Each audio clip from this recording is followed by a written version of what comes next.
tĩnh tâm trước khi vào buổi sinh hoạt hàng tuần. Namo Sakya Muni Buddha. Dear Thầy, dear noble community, I invite you all to sit peacefully, calming your mind before we start our weekly morning service.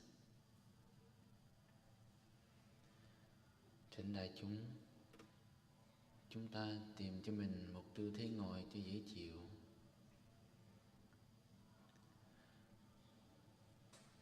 Lưng thẳng, hai vai chúng ta thả lỏng.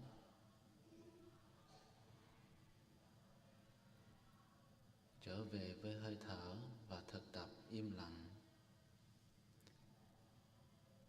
Chúng ta đầu tắt bặt tối trong công ăn việc làm. Nay được trở về chùa, chúng ta hãy thực tập trở về hơi thở để nuôi dưỡng thân tâm. Please find yourself a comfortable posture. Your back upright, shoulders relaxed, releasing all tension in your body.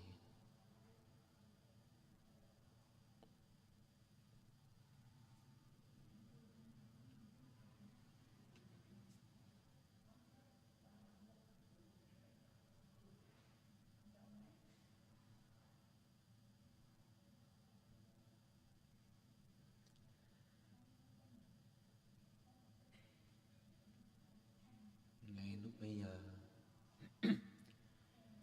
chúng ta trở về hơi thở, ý thức từng hơi thở ra vào. Buông thư những suy nghĩ không cần thiết. Không suy nghĩ về quá khứ, không cần lo tưởng tới tương lai.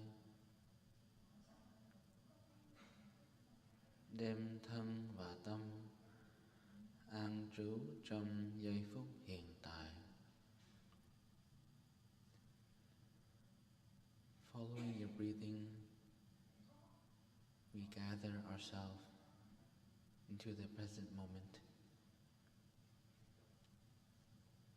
not thinking of the past. No need to worry about the future. Dwelling in the present moment.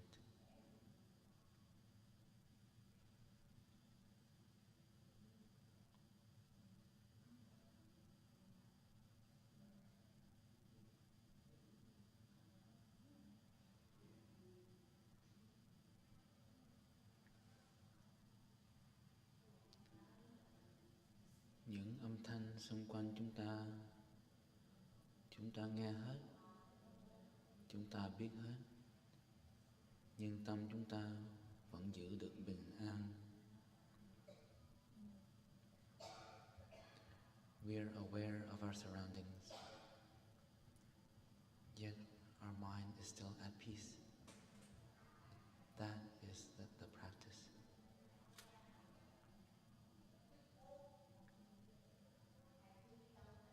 Nghe tiếng chuông, kính mời đại chúng ta trở về thực tập. Hearing the bell, I invite you all to come back to your practice.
xuống, xả chân và xoa bóp. Thank you for your practice. Please take some time to release and massage your legs.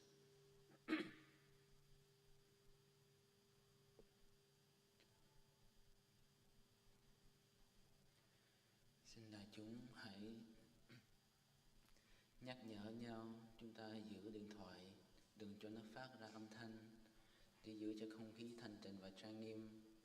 Đó là cái cao quý nhất chúng ta có thể cúng dường Phật. Please, if you have a device, you can either turn it off or turn off the ringer so we can keep that atmosphere peaceful and serene. Thank you.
Trầm hướng đông, sông Nga mười phương, nguyện kính đấng hiền từ vô lượng, cầu xin chứng tâm thành chúng con.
Giới lực chiên tri nghiêm mật, công phu thiện định tinh cần.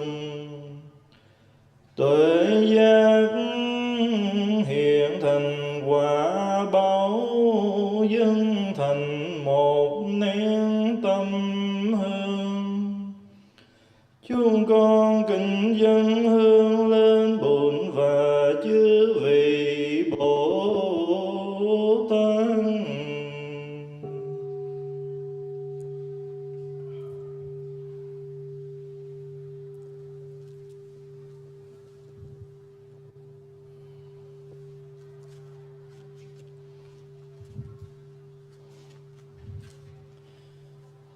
Hôm nay đệ tử chúng con cung đôi Phật tiện thành tâm, ôn tụng lời Phật dạy, niệm Phật công đức hồi hướng. Nguyện xin kỳ nguyện cho thế giới hòa bình, nhân sanh an lạc, nhà nhà lạc nghiệp an cư, mưa gió hòa mưa thuận, quân thế dân an, thiên hạ thái bình, mọi người được ấm no hạnh phúc. Nguyện xin chư Phật thì từ phong quang soi sáng tím chiều, siêu độ chư hương linh sa di ni, tuệ phước tự diệu trang thế danh Quỳnh thị tân 90 tuổi. Khéo si bên nín phạm từ hai miệng, minh quang pháp danh bù vinh bùi, vân ngàn pháp danh quán nghiêm. Lễ văn một trần vinh pháp danh thanh biểu, võ minh sơn pháp danh từ thông, phan thị bồi pháp danh thu đức. Ngô thị huệ pháp danh diệu định, Nguyễn thị bành cung pháp danh diệu thanh, Nguyễn thị sanh pháp lê kim phượng pháp danh diệu ngộ. Nguyễn thị nam pháp danh như lạc, Nguyễn văn vinh pháp văn nguyên vịnh, trần văn đô pháp danh diệu hiền, đặng thị rai anh, đặng quân thái Nguyễn quân thanh vương hưng lâm, Nguyễn thị phụng pháp danh diệu đinh. Cùng chư hướng linh quy y ký tự chúng lâm, Tây thiên tu viện chư hà xa chúng sanh. Hướng linh đồng nương nhờ Phật lực, lai đạo Phật tiền thính pháp nghe kinh, tội diệt phước sanh thông thoát mê đồ, siêu sanh tịnh độ. Phổ nguyện thiền từ vượt biển tuôn tuệ, soi đường vắng diệu vong già đến Tây phương, cứu vớt hương linh quá khổ ai. Lại nguyện hiện tiền đệ tử chúng con hiện tại, phước thọ miên trường pháp giới âm dương, điệu thành Phật đạo. Nam mô Hương cúng dường Bồ Tát, Nam mô Hương cúng dường Bồ Tát, Nam mô Hương cúng dường Bồ Tát Ma Tát.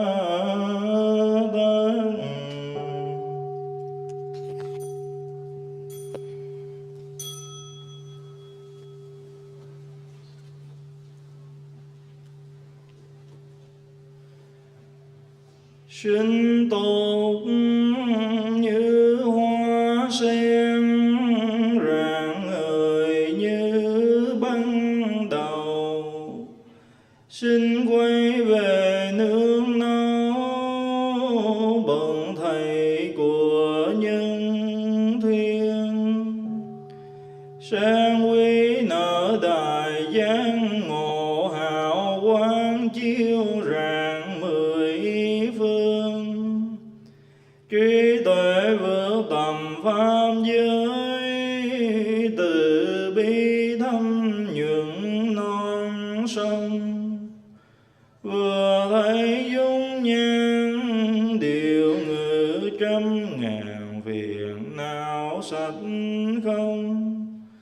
hướng về tán dương công đức, tinh chuyên đạo nghiệp vun trồng.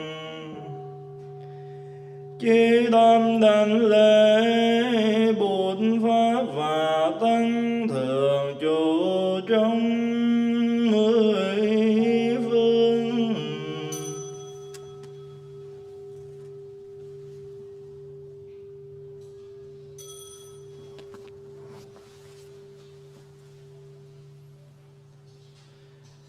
Chí tâm đảnh lễ Đức Bổn Sư Bụt Thích Ca Mâu Ni.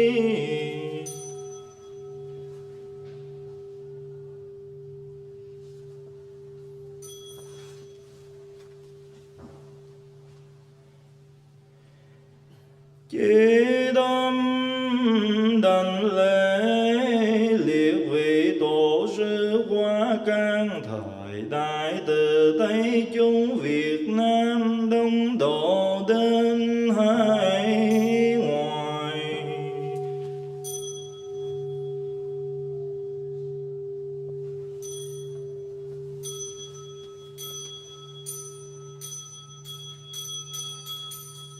Kính mời đại chúng đồng an tọa. Please sit down.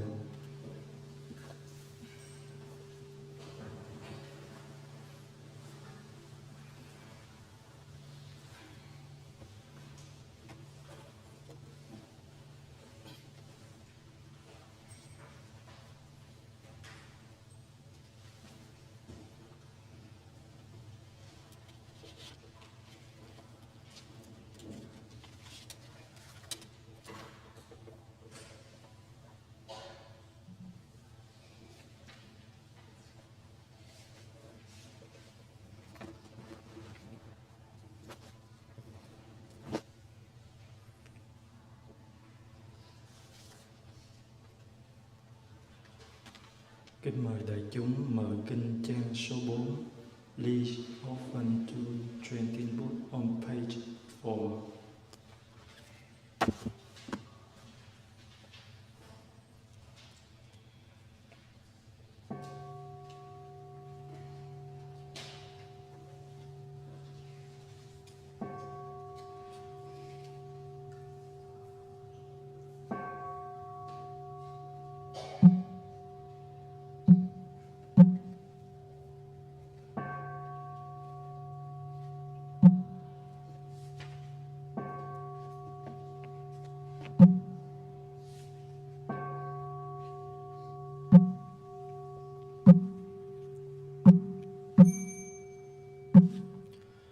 Nam mô Tassa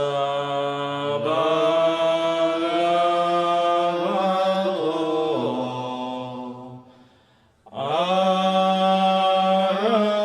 Arahato Samma Sambuddhassa.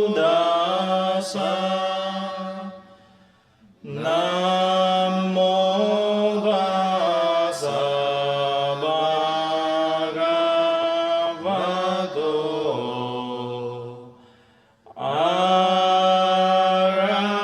Arahato Samma Sambuddhassa. Nam mô Tassa Bhagavato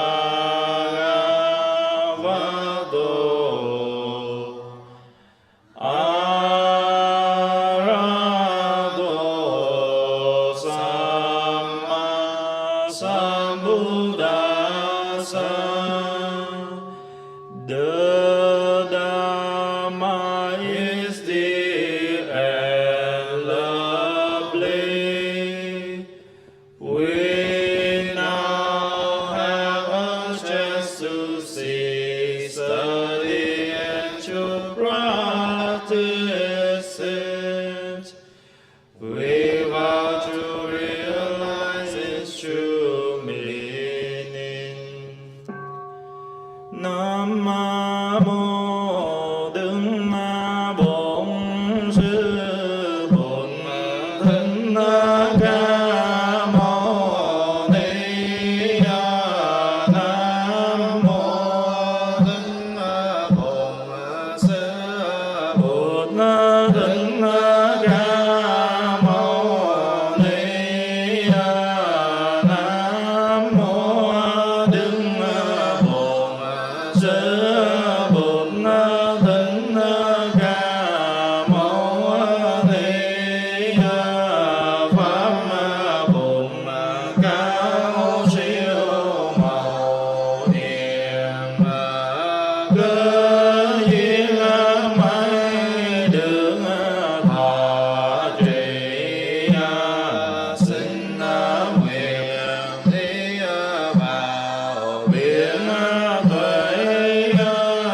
cũng không hơn đạo tử, không khổ tầm diện đạo phân trí cũng không đắng, vì không có sợ đắng khi một vị Bồ Tát nương diệu pháp chi độ ba nhã ba la mật, thì tâm không chướng ngại, vì tâm không chướng ngại nên không có sợ hãi. Xa lìa mọi vọng tưởng, xa lìa mọi điên đảo, nàng niết bàn tiền đối với Phật trong ba đời. Y diệu pháp chi độ bát nhã ba la mật, nên đẳng vô thượng giác.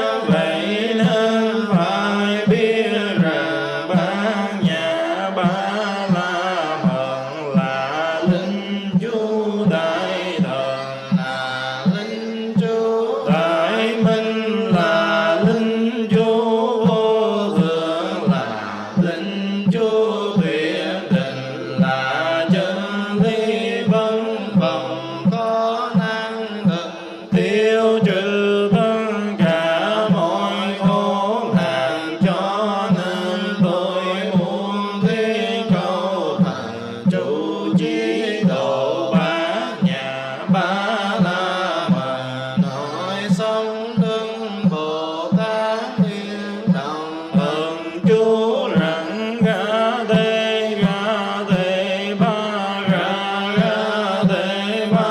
ra sam ga tê bồ đề sa ga tê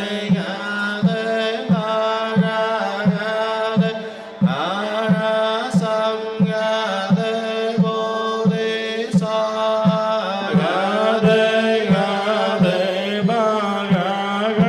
tê ba ra sam ga tê bồ đề sa.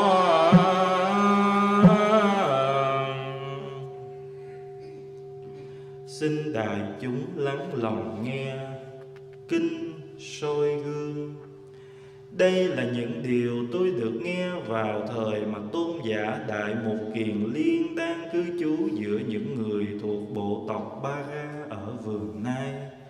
Hôm ấy tôn giả Đại Mục Kiền Liên gọi các vị khất sĩ: Này các bạn đồng tu. Các vị khất sĩ trả lời: Có chúng tôi đây đại huynh. Tôn giả Đại Mục Kiền Liên nói: Này các bạn đồng tu, giả sử có vị khất sĩ thỉnh cầu các vị khất sĩ khác, nói rằng: Xin các bạn đồng tu hãy chuyện trò với tôi mong rằng tôi được các bạn đồng tu thương tưởng và chuyện trò với tôi. Nếu vị khất sĩ ấy là người mà kẻ khác khó nói chuyện với được, nếu vị ấy là người có những tính nết làm cho kẻ khác không muốn nói chuyện với được, nếu vị ấy là người thiếu kiên nhẫn, thiếu cởi mở, không có khả năng tiếp nhận những lời phê bình, những lời khuyên bảo và dạy dỗ của các bạn đồng tu phạm hạnh, thì các vị này xét rằng không thể nói chuyện với vị ấy, không thể dạy bảo vị ấy, không thể đặt niềm tin vào vị ấy. Này các bạn đồng tu, vì những tính nết nào mà một vị khất sĩ bị coi là một người mà kẻ khác khó nói chuyện với được? Ở đây, này các bạn đồng tu, nếu một vị khất sĩ bị vướng vào tà dục, bị tà dục lôi kéo, thì vị đó là một nguyên do khiến các bạn đồng tu khó nói chuyện với vị ấy. Và đây là những nguyên do khác khiến cho các bạn đồng tu không nói chuyện được với mình. Hoặc vị ấy chỉ biết khen mình và chê người, hoặc vị ấy dễ nổi giận và bị cơn giận chi phối, rồi vì giận mà ôm ấp một nỗi hiềm hận, hoặc vị ấy vì hiềm hận mà trở nên cáu kỉnh, hoặc vị ấy vì hiềm hận mà nói những lời cáu kỉnh, hoặc vị ấy lên án người bạn đồng tu đã chỉ ra cho mình lỗi mình đã phạm, Hoặc vì ấy miệt thị người bạn đồng tu đã chỉ ra cho mình lỗi mình đã phạm. Hoặc vì ấy chỉ trích trở lại người đã chỉ ra cho mình lỗi mình đã phạm. Hoặc vì ấy chất vấn trở lại người đã chỉ ra cho mình lỗi mình đã phạm. Hoặc vì ấy tránh né bằng cách đặt ra những câu hỏi cho người đã chỉ ra cho mình lỗi mình đã phạm. Trả lời ngoài vấn đề để lộ sự bực bội, giận dữ và bất mãn của mình. Hoặc vì ấy không giải thích thỏa đáng hành động của mình cho người đã hỏi mình về lỗi lầm mà mình đã phạm phải. Hoặc vì ấy thô tháo và có ác ý. Hoặc vì ấy ganh ghét và sang tham. Hoặc vì ấy mưu mô và lường gạt. Hoặc vì ấy cứng đầu và tự kiêu. Hoặc vì ấy có vẻ thế tục, vướng vào thế tục, không biết buông bỏ. Này các bạn đồng tu, đó là những thói tật làm cho một vị khất sĩ tự cô lập hóa, khiến cho các bạn đồng tu không nói chuyện được với mình. Nhưng này các bạn đồng tu, nếu có một vị khất sĩ thỉnh cầu các vị khất sĩ: xin các bạn đồng tu hãy chuyện trò với tôi mong rằng tôi được các bạn đồng tu thương tưởng và chuyện trò với tôi.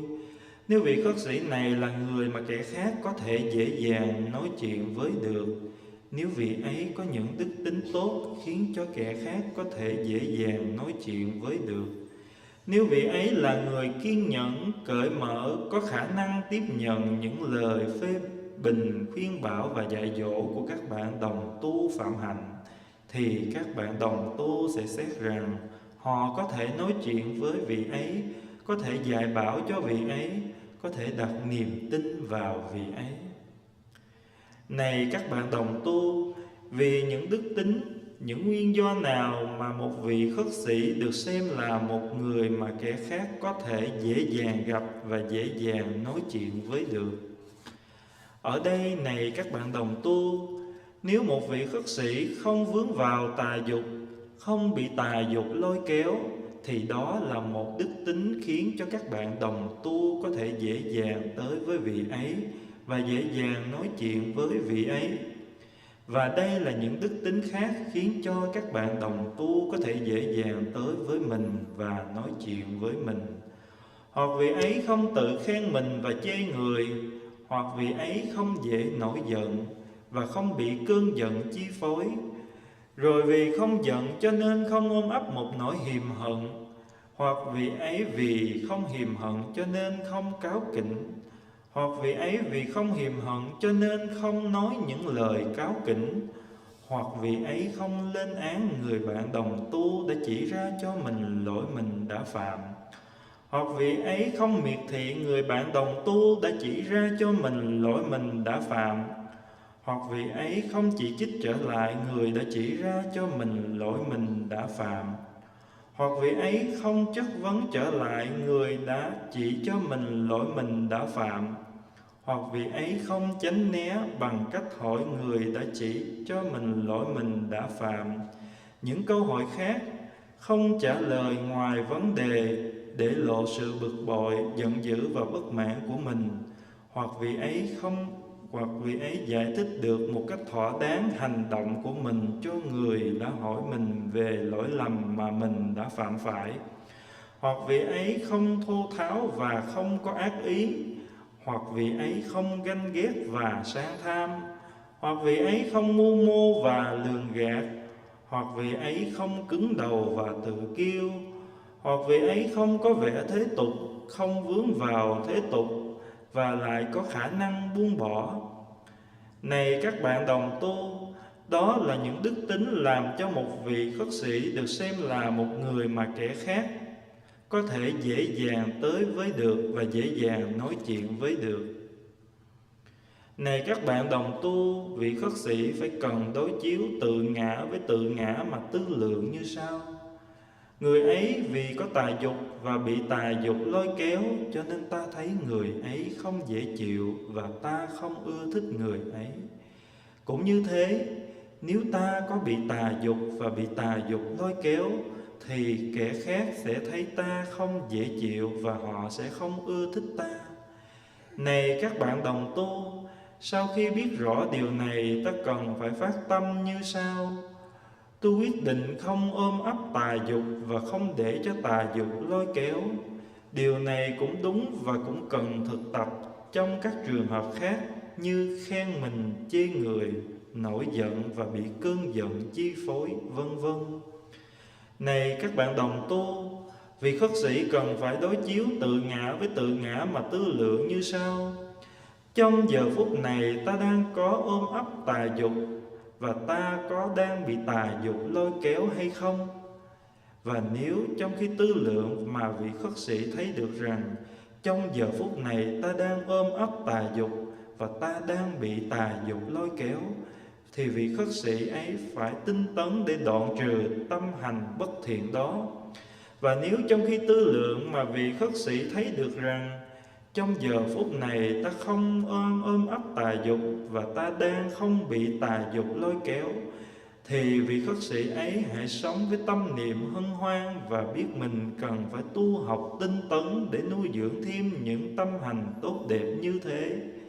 Điều này cũng đúng và cũng cần được thực tập trong các trường hợp như trong trường hợp không khen mình, chê người, không nổi giận và vì vậy không bị cơn giận chi phối, vân vân. Này các bạn đồng tu, nếu trong khi quán chiếu vị khất sĩ thấy rõ rằng trong tâm mình các tâm hành bất thiện chưa được đoạn trừ, thì vị ấy phải nỗ lực tinh tấn để đoạn trừ. Còn nếu trong khi quán chiếu vị khất sĩ thấy rõ rằng trong tâm mình các tâm hành bất thiện đã được đoạn trừ, thì vị ấy hãy sống với tâm niệm hân hoan và biết mình cần tu học tinh tấn để nuôi dưỡng thêm các tâm hành tốt đẹp như thế. Này các bạn đồng tu, cũng như một người thanh niên hay một cô thiếu nữ tuổi còn thanh xuân, còn ưa trang điểm, thường ưa ngắm mặt mình trong một tấm gương thật trong thật sáng, hoặc trong một bát nước thật trong thật sáng. Nếu thấy một vết bẩn nào trên mặt, người ấy sẽ lau rửa vết bẩn ấy đi. Còn nếu không thấy một vết bẩn nào trên mặt, người ấy sẽ lấy làm bằng lòng và tự nhủ: tốt lắm, mặt ta rất sạch. Cũng như thế, này các bạn đồng tu, trong khi tư lượng thấy các tâm hành bất thiện còn chưa được đoạn trừ, vị khất sĩ sẽ tinh tấn đoạn trừ chúng. Còn nếu trong khi tư lượng thấy các tâm hành bất thiện đã được đoạn trừ, vị khất sĩ sẽ được sống trong tâm niệm hân hoan và biết mình cần tu học tinh tấn để nuôi dưỡng thêm các tâm hành tốt đẹp như thế. Tôn giả Đại Mục Kiền Liên nói như thế, các vị khất sĩ hoan hỷ tin tưởng tiếp nhận những lời nói ấy của Thầy.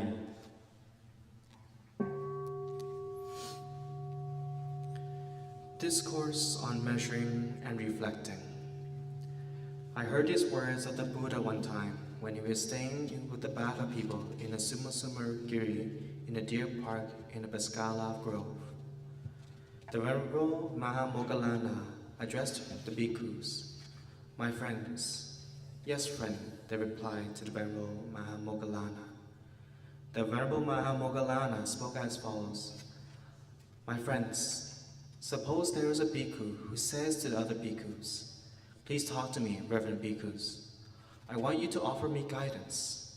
If he is difficult to talk to, endowed with qualities that make him difficult to deal with, impatient, intolerant, not good at accepting constructive criticism or the words of advice and instruction from friends in a practice, then those who practice the path of sublime conduct with him will think, he is not one to be spoken to, he is not one to be instructed, he is not someone to have confidence in.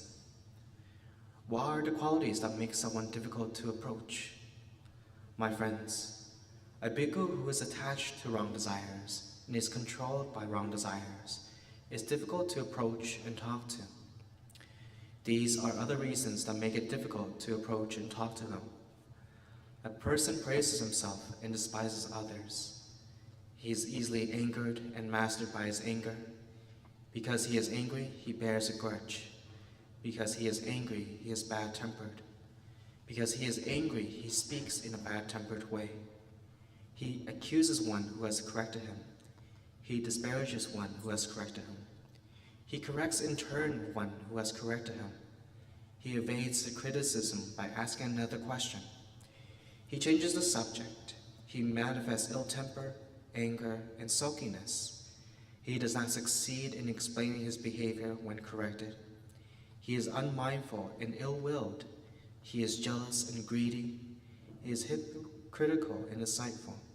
He is stubborn and arrogant, or he is worldly and clings to things that belong to this world and finds it difficult to let go. These, my friends, are the habit energies that make it difficult to approach and talk to him. My friends, suppose there is a bhikkhu who requests of other bhikkhus, "Please talk to me, Reverend Bhikkhus. I want you to offer me guidance." If he is easy to talk to, endowed with qualities that make him easy to deal with, patient, tolerant, open, and able to accept constructive criticism or words of advice and instruction from friends in practice, then those who practice the path of sublime conduct with him will think he is someone we can talk to, someone we can instruct, someone we can have confidence in. What are the qualities that make someone easy to approach? My friends, a bhikkhu who is not caught in wrong desires and is not controlled by wrong desires is easy to approach and talk to. He does not praise himself and despise others.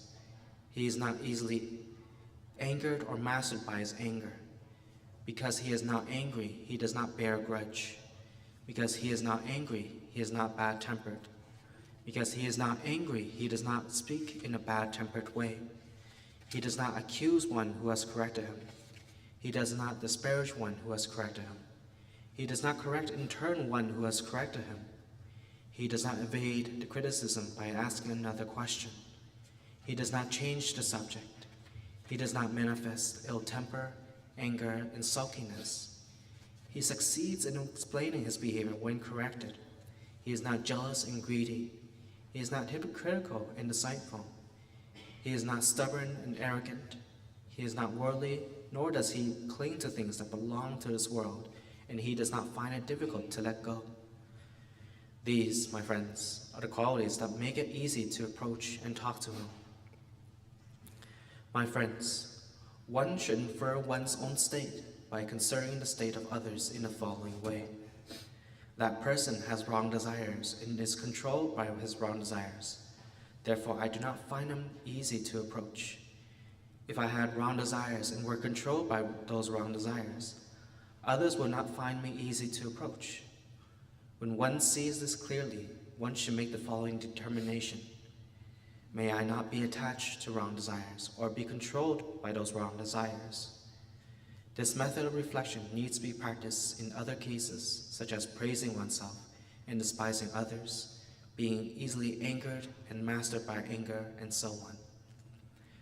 My friends, this is how a bhikkhu should reflect on himself. At this moment, am I attached to wrong desires and controlled by wrong desires? If when a bhikkhu reflects in this way, he knows that at this moment I am attached to wrong desires and controlled by wrong desires, then he should practice diligently to put an end to these unwholesome mental formations. If, on the other hand, when he reflects, he knows at this moment I am not attached to wrong desires and not controlled by wrong desires, then a bhikkhu should live with a feeling of happiness, and he should practice diligently to nourish and increase these wholesome mental formations. This method of reflection needs to be practiced in other cases, such as praising oneself and despising others, becoming easily angered and mastered by anger, and so on. If, my friends, when he reflects, a bhikkhu sees clearly that he has not yet given up all these unbeneficial qualities, then he should practice diligently to give them all up. If, when he reflects, a bhikkhu sees clearly that he has given up all these unwholesome mental formations, then he should live with a feeling of happiness, and he should practice diligently to nourish and increase these wholesome mental formations. It is like when a young person who is fond of adorning himself contemplates his face in the mirror or a bowl of clear water. If he sees dirt or a blemish on his face, he tries to clean it. If he does not see dirt or a blemish, he thinks to himself, "It is good, my face is clean." So, my friends, if a bhikkhu reflects and he sees that all these unwholesome mental formations have not yet been given up, then he practices diligently to give them all up. If he sees that he has given them all up, he feels happy about this and knows that he needs to practice diligently in order to nourish and increase these wholesome mental formations. The Venerable Mahamoggallana had spoken. The bhikkhus were delighted, and they accepted their teacher's words with full confidence.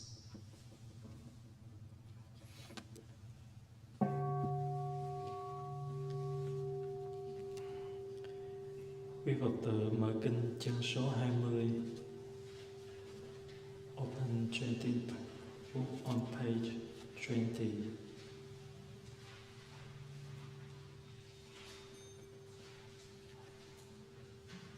Đệ tử chúng con tự vô thủy gây bao nghiệp chướng bởi lầm mê vào sinh ra tự biến bao lần nay đến trước đại vô thượng giác biển tràn khổ lâu đời trôi dạt.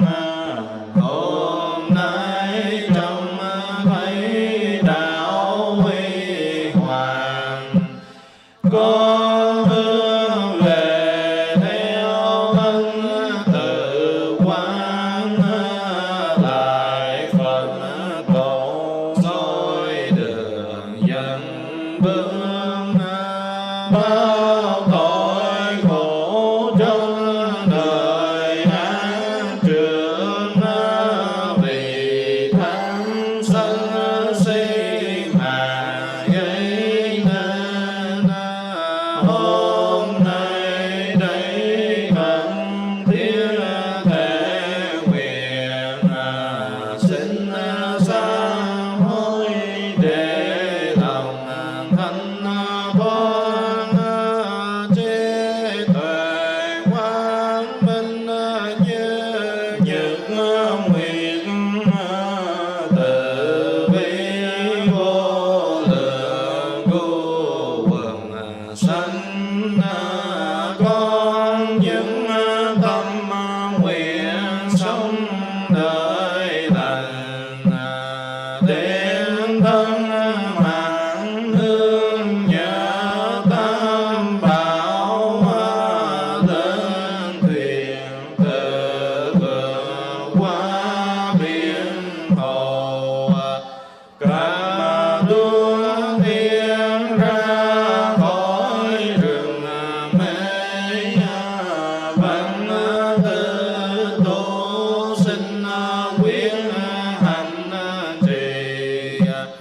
Thân miệng hí nói về chánh kiến lý đứng nằm ngồi trong chánh niệm vào ra cười nói tướng toàn nghiêm. Mỗi khi tâm buồn giận lo phiền nguyện nhiêm niệm trở về hơi thở. Mỗi bước chân đi vào tịnh độ, mỗi cái nhìn thấy đường pháp thân. Khi sáu căn tim sung sao trận đêm thì tương tinh chuyên phòng hộ tầm khi năm xưa rồi truyền hóa. Bữa tâm tuệ giác nở trong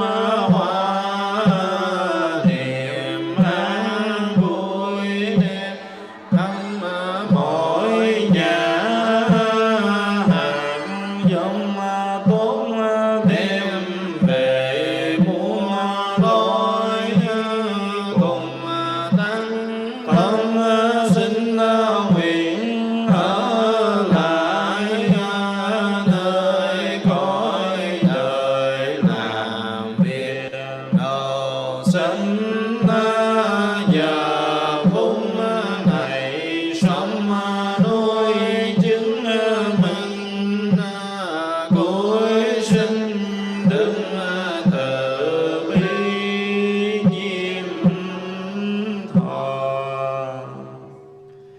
phụng hiến cam lộ vị vân lượng như thái hư xin mọi loài đạt nguyện về nương bốn đại từ.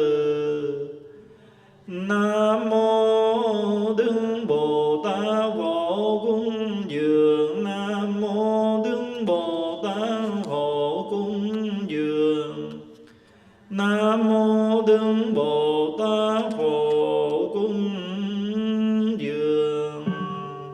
Bao nhiêu lầm lỗi cùng gió tâm tình còn đâu dấu lỗi lầm sám hối xong rồi thầm nhẹ nhõm ngàn xưa mây bạc vận thông dòng. Nam mô Đức Bồ Tát cầu sám hối. Nam mô Đức Bồ Tát cầu sám hối. Nam mô Đức Bồ Tát cầu sám hối. Nguyện ngày an lành đêm an lành, ngày đêm sau thời chiều an lành trong mỗi giây mỗi phút. Cầu ơn Tam Bảo luôn che chở. Nam mô Đức Bồ Tát tiêu tai gian kiến tường. Nam mô Đức Bồ Tát tiêu tai gian kiến tường. Nam mô Đức Bồ Tát tiêu tai gian kiến tường. Con về nương tựa buồn người đưa đường chỉ lối cho con trong cuộc đời. Con về nương tựa pháp con đường của tình thương và sự hiểu biết.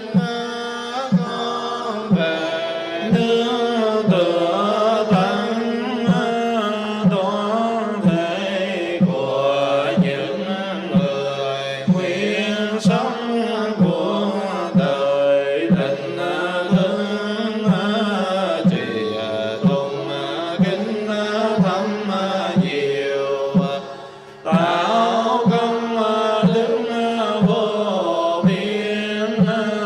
Đệ tử xin hồi hướng cho chúng sanh mọi miền pháp môn xin quyền hồng. Nghĩa xin nguyện đền phiền não xin nguyện thoàn. Quả bụt xin dâng nên. Mời đại chúng đồng xả chân.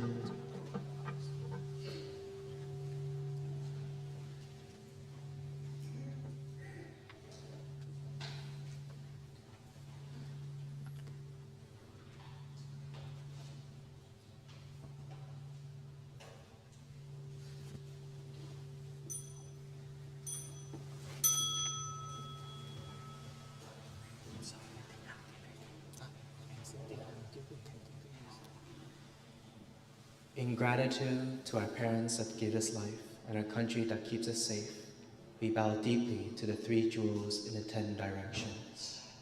Đệ tử chúng con mang ơn cha mẹ sinh thành quân dân bảo hộ, cúi đầu kính lễ tam bảo thường trú trong 10 phương.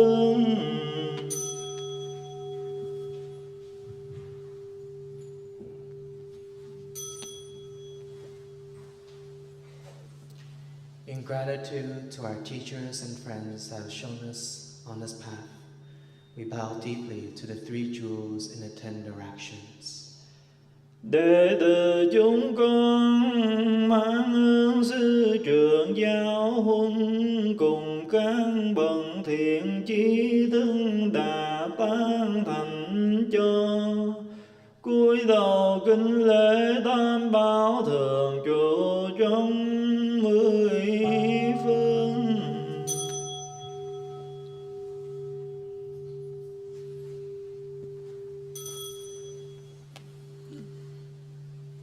In gratitude to all living beings in the animal, plants, and mineral worlds, we bow deeply to the three jewels in the 10 directions. Đệ tử chúng con mang ơn mọi loài chúng sanh, cây cỏ đất đa, cúi đầu kính lễ tam bảo thường trụ trong 10 phương.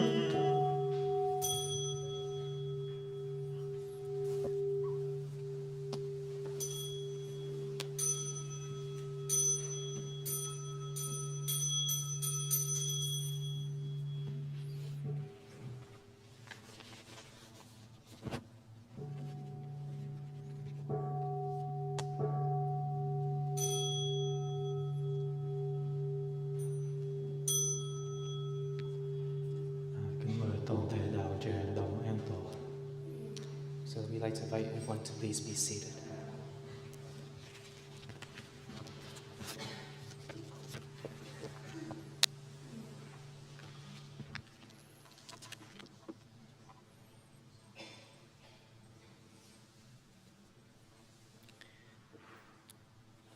Nam mô Bổn Sư Thích Ca Mâu Ni Phật. Kính bạch thầy, kính thưa toàn thể đại chúng.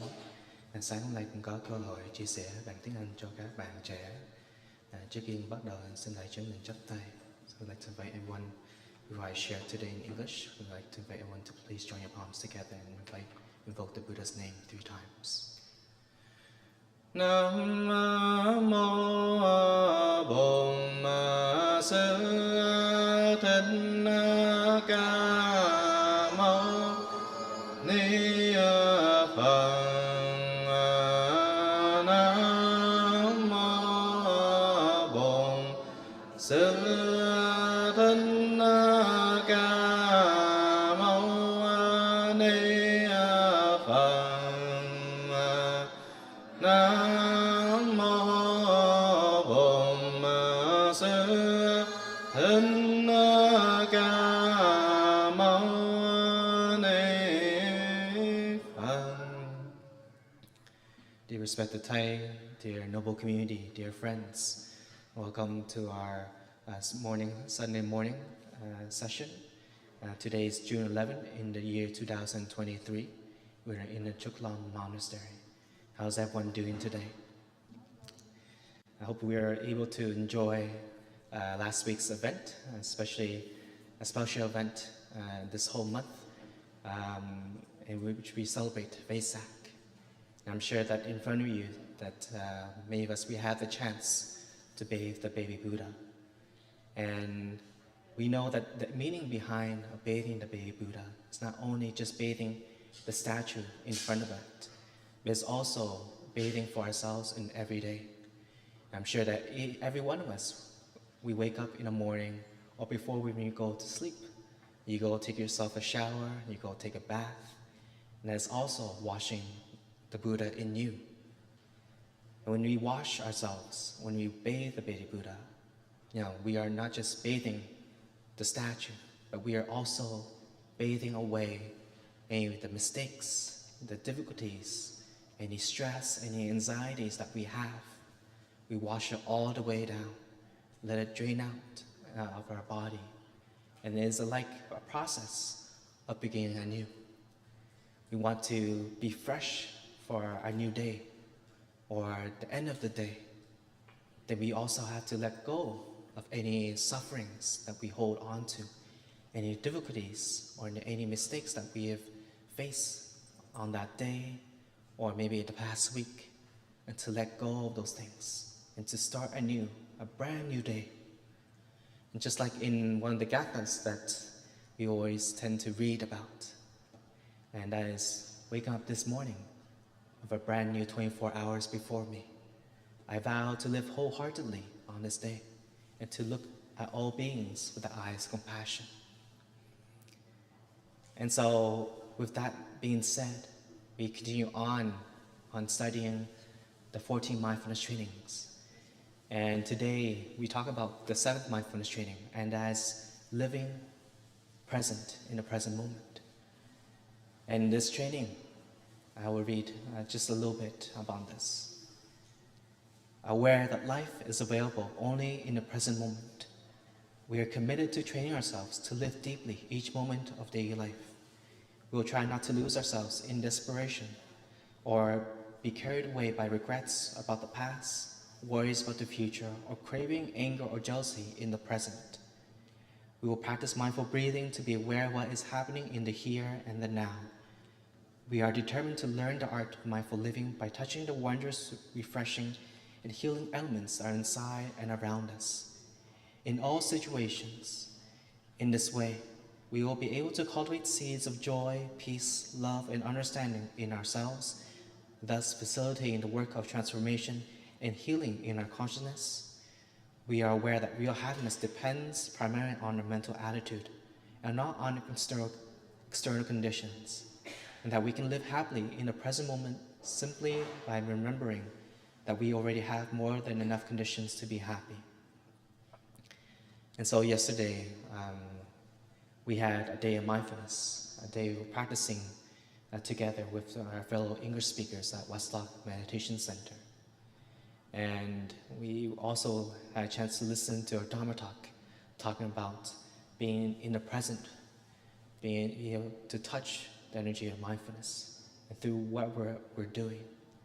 And maybe we have heard this many times, but sometimes we always have the habit energy of forgetfulness. And so when we come to back in the present moment, when we invite you to come back to your breathing, we are also inviting you to be present for yourself.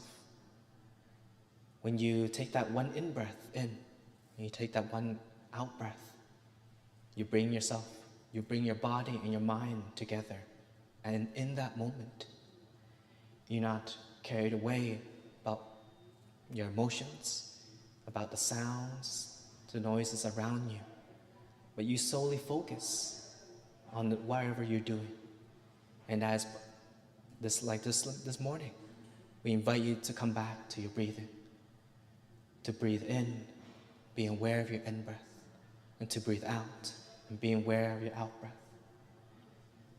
We often tend to find many things to take us away out of the present moment. Or maybe sometimes we think that something will bring us to the present moment. And that may be searching for something outside of us. We may be searching for a pair of new clothes, a new car, a new watch, something to satisfy our hunger, our desire. But we don't need to find something outside of that. Many times that we remind you that what we need is to come back to ourselves, to find what is inside of us already. When we're looking for something online, maybe you're doing a research on a certain word or a certain topic, and you may go to Wikipedia and you search about that famous person or that topic that you're searching. And as you read through that paragraph, there'll be some blue words that are highlighted. And sometimes you don't know what that word is, and so you click that word, and that takes you to another page. And soon you start to become interested in what that new page is saying. And then it shows another highlight word, and you click on it again. And you do that many times. And sooner or later, after many hours pass, you realize that the thing that you were searching for from the beginning, you couldn't finish all what you were searching because you were distracted by searching something else, by being pulled away by that blue highlighted word. And I'm sure that many of us, we've been pulled by something similar to that. We may be pulled by the advertising boards, the flashing lights, the neon lights, something that stimulates us to make us feel happy, very joyful, excited. And I'm sure that we often get pulled away by that, and it takes us many of our time. It is similar into our practice. Being fully present is a practice that we often struggle because we feel that we are wasting our time, sitting, breathing. We feel that it's not relevant. But however, it is a very powerful technique for you and for all of us when we need to come back to calm ourselves, to be focused on what we need to do. Sometimes we want to split. We have so many tasks that we have to accomplish, and therefore we have to split our energy, our focus, half and half. And what we call that is multitasking. You may be cleaning the dishes, as well maybe trying to cook at the same time. And if you're not careful and you're cooking, you're leaving the stove on, boiling that hot water for a certain amount of time, and you're washing the dishes. And maybe you're turning on music and just listening to the melody of the music while washing the dishes. Sooner or later, you're going to forget about what you've been boiling for the past half an hour or hour or two. And what happens after that? Maybe there'll be a fire that breaks out. It becomes very smoky in our kitchen. And we soon realize, my goodness, where is our mindfulness? And why have I committed to doing this act of forgetfulness, leaving the stove on, not paying attention, not putting my focus on one thing at a time? And this is very true for all of us. And I'm sure that many of us may have had or conducted some type of multitasking.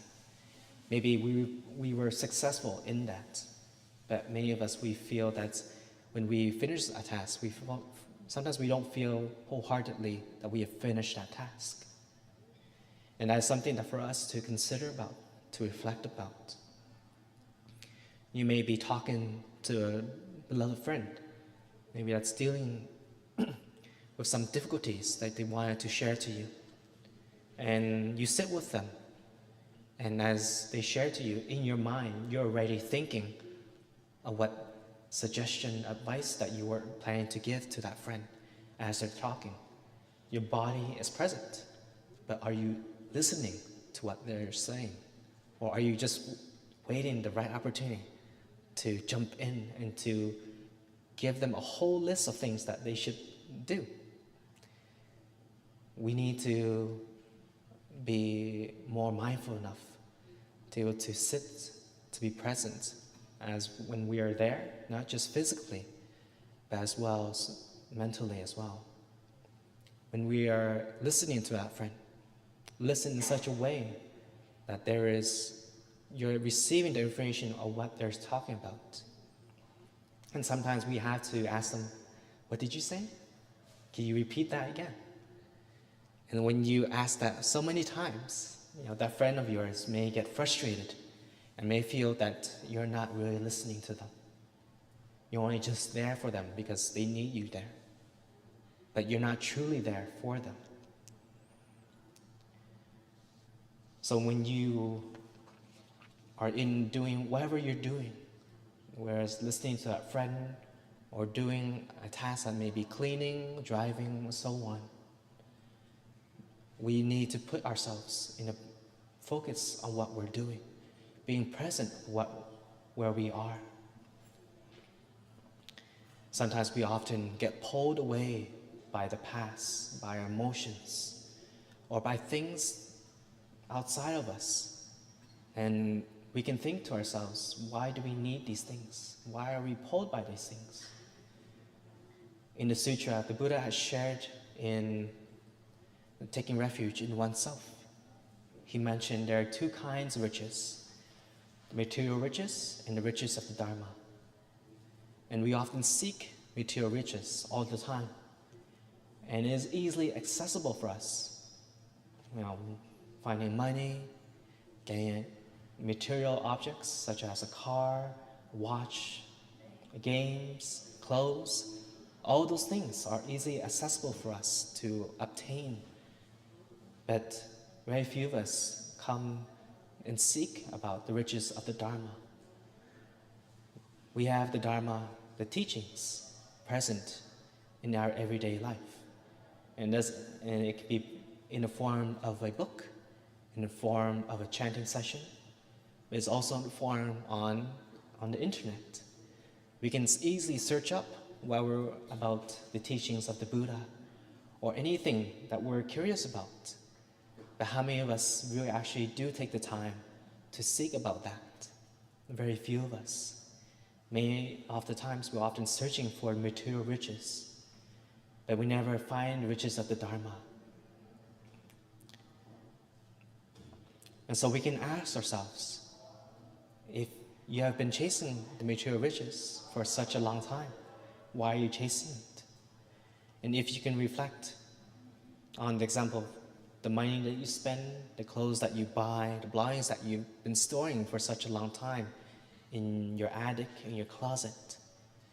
So much things that you accumulate in the past years. And you can open up and ask yourself, have I used all of these to its capacity?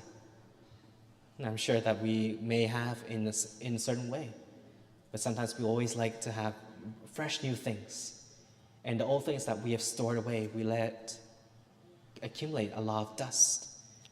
And sometimes even the things that we've bought in the past, sometimes we throw away. And instead of throwing away, you can also donate it, reuse it. And so coming back, when we learn about this mindfulness training, about being fully present in the here and in the now, we remember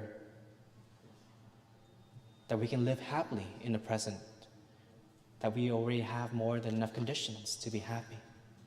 We don't need to seek something that's outside of us. The journey is more inwards.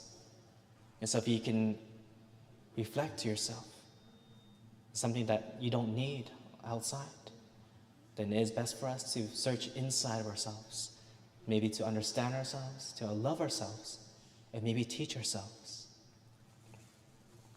There's a common saying that when we have a lot of time on our hands, we tend to say, we need to kill some time. When we say that kind of phrase, we can think about, why do we need to kill time? What has time done for you? So we don't need to waste our time when we have so much time. But you can use that time to use in such a way that to learn something, to enjoy your practice of your breathing, to enjoy the fresh air, to enjoy many things, the many wonders of life outside and inside of you. And so we don't need to say we need to kill some time when we have a lot of times on our hand, but we can say we need to use this time wisely. Every day we are growing older, and we are not getting any younger as we grow. And so as we get older, we tend to lose a lot of things. And sometimes we say and we wish that if we were younger, we could have done so much more. And so why not use this time wisely?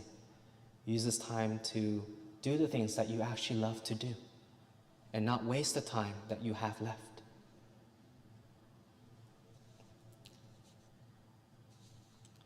when we look into living in the present moment, we are also present with the people around us. The example that I use to when you are with your friends, with your family members, we often need to also establish a communication.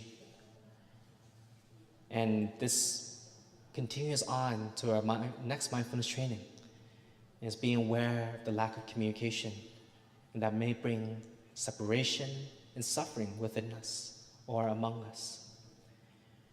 We are committed to training ourselves in a practice of compassionate listening and loving speech, knowing that true community is rooted in inclusiveness and in the concrete practice of the harmony of views, thinking, and speech. We will practice to share our understanding and experiences with members in our community in order to arrive at a collective insight. We are determined to learn to listen deeply without judging or reacting, and refrain from uttering words that can create discord or cause the community to break. Whenever difficulties arise, we will remain in our community and practice looking deeply into ourselves and others to recognize the causes and conditions, including our habit energies. We will take responsibility for all the ways we may have contributed to the conflict and keep communication open. We will not behave as a victim, but be active in finding ways to reconcile and resolve all conflicts, however small. We know that the lack of communication is always a constant issue. There are many of us who may see that when we are speaking to someone, we may be speaking in our second language, we may be speaking our mother tongue. But oftentimes we tend to have a misunderstanding with one another, maybe because our vocabulary is not enough, or we're not using the proper grammar or phrases to get our message across. And so sometimes a language barrier may be a problem, but it's also another way of causing misunderstandings with that person. And so when we learn about this, we try our best to be open in such a way. We try to understand the person. We're not narrow-minded, but we're more open-wide, just like opening the window to receive a view, opening the curtains of that window.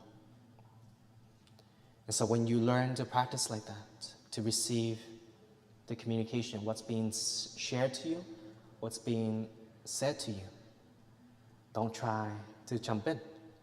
Just let the information flow, let the language come in.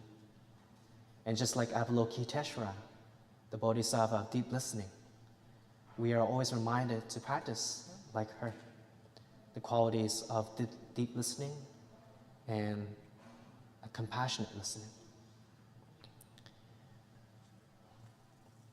We learn to be patient, to be open, to listen, and sometimes we have to also put ourselves in the other person's shoes to really understand where they're coming from. And communication is a key to unlocking a good relationship with our partners, with our friends, with our family and society. We all have a first-hand experience of what judging or reacting is like. We always have that habit, energy within us. And so one way we can try to practice better is to let the information flow. Imagine you're just like a sponge, receiving that water within you. Receive it. Or imagine you are Mother Earth, receiving a lot of beautiful flowers, the fragrances, but as well, all the garbage that she is also receiving, the amount of pollution she's also receiving. And so we learn to imagine ourselves, maybe as a sponge, maybe as a Mother Earth, that how Mother Earth is able to accept so much things. And even us, we cannot accept as much as Mother Earth, but we can try to be like Mother Earth for our friends, for our partner, for our family. We may not be the best practitioner in our practice, but you are working towards on the path of being a better person. And many religions always teach you about this, to always become a better individual, to always become a better brother or sister, a father or mother, through their teachings, through the way of life. So when you take that moment to reflect on yourself, to meditate on yourself, you see the amount of conditions, the causes that you may have caused in the past that may have resulted in a lot of misunderstandings, conflicts amongst others. And you are also practicing at the same time. Meditation is not just by following your breath, but you can also practice in such a way that you are self-reflecting on your past mistakes. And you learn to forgive yourself, to learn to reconcile that relationship that you may have severed in the past. It is not just by just breathing in and breathing out, but you are being aware of yourself in that moment. And that is also a practice of beginning anew. When you begin anew, you reflect on yourself first. You see the beautiful qualities that you have. It may be the way how you treat that person. It may be how you love that person, how you care that person, how you speak to that person. It may be very beautiful, maybe very loving. But we also consider the past actions that we have, our unskillfulness in our speech, in our thinking, and in our actions. And sometimes we share our regrets. We express regrets to ourselves or to the person that we are trying to reconnect to. And that is a very difficult step for us because we never see that we are at fault. We always blame the others because it is their fault. But how many times have we blamed for ourselves? How many times have we recognized our own mistakes, our own actions? Very little. So when you take a moment to self-reflect, to begin anew with yourself, then you are working on the path of transformation. You're working yourself to become better. It is not just by sitting, walking, but you dive much deeper into the ocean of the Dharma. You recognize that you are just on the surface. But when you swim much deeper, you see the practice is much more vast, very deep. And so when you take yourself to that level, to that extent, then you are working, you're transforming yourself to become a better person.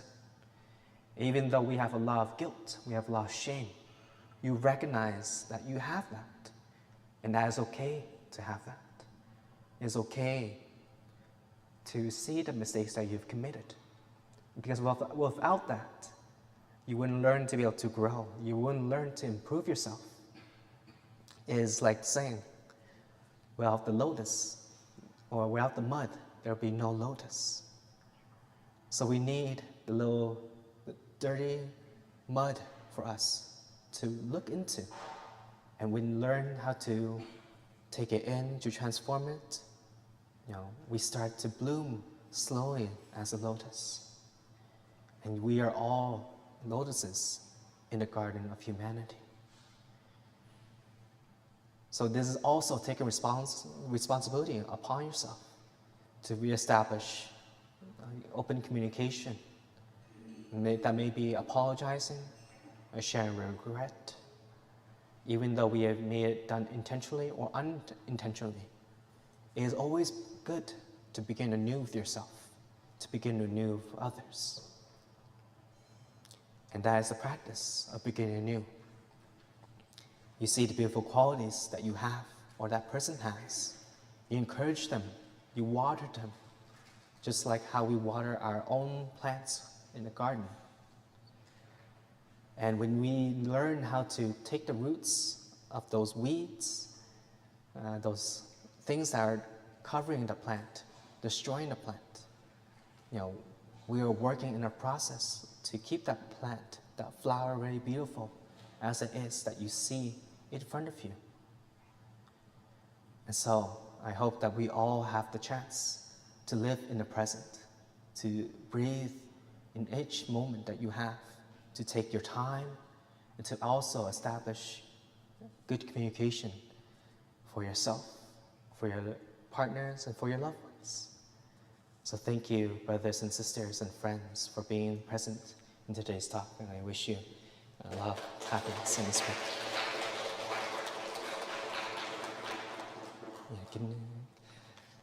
Kính cảm ơn đại chúng đã lắng nghe với chia sẻ của con sáng hôm nay.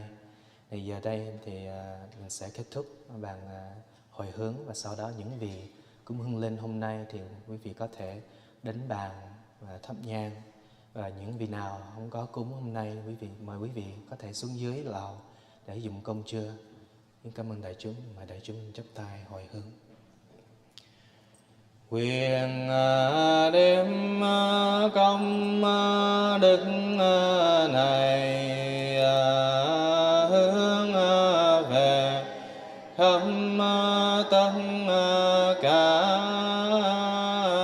đệ tử và chúng sanh đều trọn thành Phật đạo. Mời đại chúng xả chân của xóa bớt. Please take some time to release and massage your legs.